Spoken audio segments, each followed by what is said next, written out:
Hey everyone, welcome back to the channel. We're going to take apart this. This is the EJ that I'm building for Curtis's car. You saw I pulled out in the last video. I pulled out the one that was in there because he sold it. This one here is one, not too sure what happened to it, if it spun a rod bearing or something like that. But we're going to fix whatever's wrong with it. This is going to be the motor. We're going to, again, you'd like to see 1,000 horse out of it. I had a couple people message me on the last video because I wasn't sure what the parasitic loss was on a Subaru.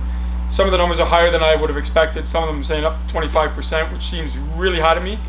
Again, not saying it's true or untrue. I'm not a Subaru guy by any means, but anyway, we're gonna see if we can throw 40, 45 pounds boost at it. So we're gonna start by taking this one apart. I will say that a couple questions that I got, a couple emails that I got, were on how much it's gonna cost to build this. I'm not sure how much it's gonna cost to build. I haven't built a boxer engine yet. This will be the first boxer engine I built. I'm sure it's like every other engine. But yeah, the questions I got were how much is it going to cost? I don't know. But if it's okay with Curtis, I will give you guys a complete cost breakdown as we're going along. So every time we buy something for it, all the machining, all the internals, the billets, everything like that, I will give you guys the cost and exactly what it costs to build. As long as it's okay with Curtis, like I said, it's not my engine, it's Curtis's engine. If he wants to keep that private, I totally understand. Keep in mind as well that when I give you prices on stuff, I do all the work myself, and I got buddies that own machine shops and I get pretty good deals on stuff. So I'm not saying that's what it's going to cost you to build, or if you paid someone else to build it, but I will, if Curtis is okay with it, I'll be happy to give you guys a kind of a cost breakdown as we go along. The second question that I got quite a bit was what the specs are going to be. What I'm going to do, I mentioned in the last video, I'll be opening up the main bearings, the tolerance of the main bearings and the rod bearings. And a couple people asked why I'm opening up those tolerances and what that means. And like I said, when I get into that, I'll be more than happy to explain what it is. Basically, I'm just going to put in an oversized bearing. We're going to run a little bit thicker oil, maybe a 040 or a 550, depending on how much tolerance or how much clearance there is in there. What that's going to do is it's going to make sure that the crank spinning at high RPMs and really high boost levels is going to make contact with the bearing, because you never want to make contact with the bearing. And again, when you're running really high horsepower, things inside the engine, they flex and turn a little bit. It's not quite as simple as just a stock configuration. So you always want to make sure that you just, anything that you can do to make sure that there's proper clearances in there. But again, when I get into that stuff, I will definitely let you guys know exactly what I'm doing and exactly what the tolerances are. And if I can, I'll show you what the stock tolerances are and what I'm opening them up to, just so that you've kind of got an idea. I know a few people, I know quite a few engine builders, and they're never really, I guess you could say they're not up front about what they're doing to build an engine, especially some of these big speed shops. The reason for that is, guys, some of these guys got a big name that build big power. They don't want to tell you their secrets. I got a couple of my buddies that build engines that I told them I was going to be going over all the specs as I go along, because you guys are interested in it. They're not super happy with that. They think that I should maybe leave a couple of the secrets, to the builders. And again, like I said, I'm not a builder by any means. I build engines because I enjoy doing it. I don't do it for money. I don't do it. I just do it because I want to. And I think in the car community, in the automotive community, if I can help somebody out, somebody wants to know how to do something, I'm happy to help out. So I think I still am going to go through all the specs with you and kind of what I'm going to do. Again, that's no guarantee. Like I said, I'm not a professional by any means. If you follow the channel, I've obviously built some engines. The Mustang's running 1,100 horsepower, and I can build big power, but I just do it because I enjoy doing it and it's fun. So you can take what I say with a grain of salt. I'm not saying go out and build yours the same spec as this. I'm not even saying it's going to stay together. For all I know, I could fire it up and it could let go. You know what I mean? So, but as we go along, as we're going about the process, I will definitely let you guys know kind of what I'm doing and how I'm doing it, so you guys can follow along. So I've got everything that I need laid out here behind me. everything that I think I need. I mean, every mechanic knows it's probably not even close to what I need, but for now, it'll get me going. And most importantly, the radio there. So we'll get going on this, and yeah, I'll show you as we go along. Again, this one here, I'm not sure what happened to the inside. Something's going on inside of it because she doesn't want to roll over. So could be catastrophic, I'm not sure. Maybe this thing isn't even useful, but we'll take it apart and we'll see anyway.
Well, good news is, we thought it may have dropped a valve, but all the valves seem to be there.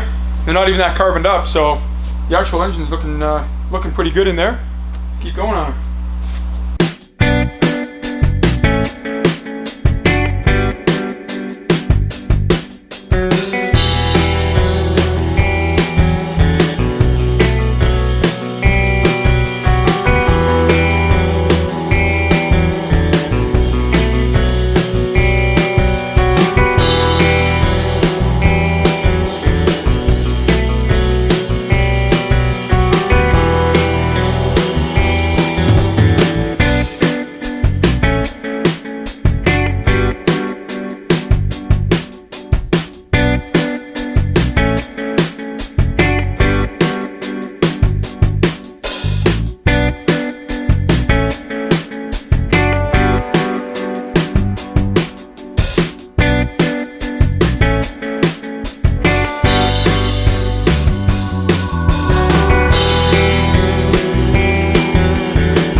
Well, I just got off the phone there. I'm having, as you can see, I'm having some trouble getting these, getting the big bolts out of the cams, out of the cam gears here. So I called my buddy Jesse. Jesse's a good buddy of mine. He actually helped. He was one I was calling when I was pulling the engine out. He owns the Subaru Sanctuary. He's actually where I picked this motor up. He gave me the motor because I mean he pulls motors out all day, every day. And yeah, he says there's a special tool for these here. So now I'm gonna have to run over and grab those tools because he said you almost can't get those off. He said there's times where he's had to drill these out to get them off. So I'm gonna have to swing over and I have to grab the tool to get these off, and then we'll keep going. Well, I'm back with the tools. Thank God for Jesse again. This is my buddy Jesse, owns a Subaru Sanctuary, and all he does is work on Subarus. So he's got all the tools that I need. And if I go to put it back together, I need anything, he's great that I can call. So huge thanks to Jesse for it. But if you're taking the cam bolts out of a EJ, you're gonna need these tools. There's two of them. There's this one here, and see here, and this one. So this one here is for the top. It sits on the top here like this, so that you can reef on it. And this one here goes on the bottom. So huge thanks. We'll keep plugging away at her here. Ready? Yep.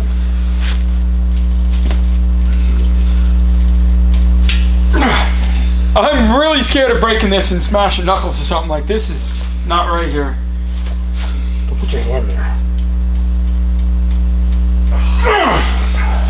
Okay. Can't use an impact driver? If any men watch the channel and want to come help out, that would be greatly appreciated because the wrench is wrapped in pink tape.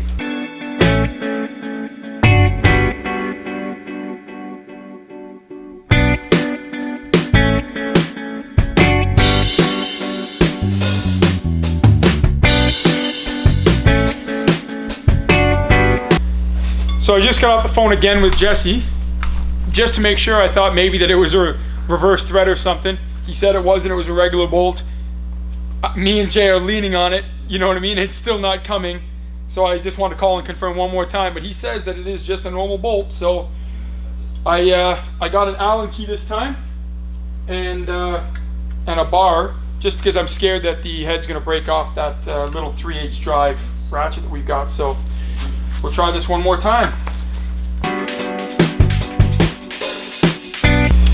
He did say another way of doing it is taking the valve covers off and taking the cams out with the gears on. He said it's a crappy way of doing it, but we might be stuck here. I don't know. So, I mean, you can see how hard we're reefing on it to get that off, and it's starting to slowly. It hasn't slipped and stripped the inside of those bolts yet, but it's starting to. It's starting to get like where it's starting to wear the Allen key off there, and I don't want to do that. So I think what I'm going to do is I'm going to do it the hard way. I'm going to take the cams out with the gears on there, and then I'll figure out the cam gears after, because this is pretty tough for sure. So.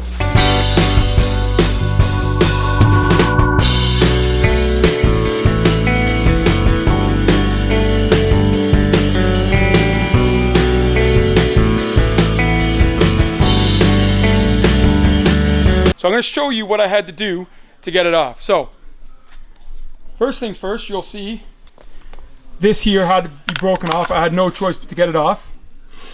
Okay, this was cut off. The other part is in there, right? There they are with the cams on. So I had to take this gear and cut this off so that I could get to these two bolts that hold on the rest of the cam caps. And then this one here was only plastic, and it broke when I went to try and take it off. So these bolts are chewing up carbide bits, one after another I was going to drill them out because that's what Jesse said. It takes a long time. This side here came off a little bit easier because I could get down to this side without breaking anything, unlike these ones that have the gear at the back. Yeah, it's real hard. Like, I had the tools, I put heat to it, I did everything that you could think of. There is nothing that would take those bolts out. I don't know if the person did a timing job on it or put cams in it or something and used permanent Loctite or JB Coldwell. Like, that's how hard it is. You saw Jay's 200 pounds, I'm 200 pounds, you know what I mean? All the force that we can do side to side, and it would not even remotely come close to breaking that off. So in saying that, it took me so long to get those off that now I've got to get out of here for the day because I got to go home and shower up, clean up because I got plans for tonight. But I will get back on it, guys, tomorrow. I will show you. So I've got like the heads off, and Jesse, my buddy that I got the motor from, thought that it dropped a valve. It did not drop a valve. Although you can see the damage in that cylinder right there. I thought maybe it dropped the head off a plug or something. But no, we got the Subaru Ringland failure, boys. It's pretty bad in there. A whole chunk's missing. So I don't know if I'm going to be able to save that head. I got another one. Jesse's got another one. I shouldn't say me, but Jesse's got another one if I need another head. So I'm probably just going to pick up the other head and then send these out to Head Games and have them work their magic on these heads. Because, yeah, like I said, like they're, I don't know. And like I said, I might be able to save that one. I doubt it, but that one there is still good. It's in great shape. This one here, all the valves, nothing's bent, but it got the Ringland failure there. we're going to throw, a pretty big boost at it and see what we can do. So we're going to take it down, get it sleeved, put in billet parts, billet crank, billet rods, forged pistons, the best of everything. And the head's hopefully going to go off the head game, see if we can get them done. I don't know. I might take just Doug at Competition Automotive is just as good. I mean, maybe he'll smash them out for me. I'm not too sure how busy it is, but the channel is about a 97 Toyota Supra, and we're giving it away. Everything gets done to the car is voted on by subscribers. Once the car is done, we will be giving it away to one lucky subscriber. It's over at Body and Paint right now. So you want a chance to win the car, subscribe to the channel. And like I said, I'm making videos of the Subaru engine and the Mustang and other things that I'm doing as I go along, just to keep you guys occupied. So I didn't get right into it today. I was hoping to get it completely disassembled today. I didn't think it was going to take me 6 hours to get cam bolts out, but Subaru got the better of me. So yeah, that's it for today, guys. We'll see you in the next video.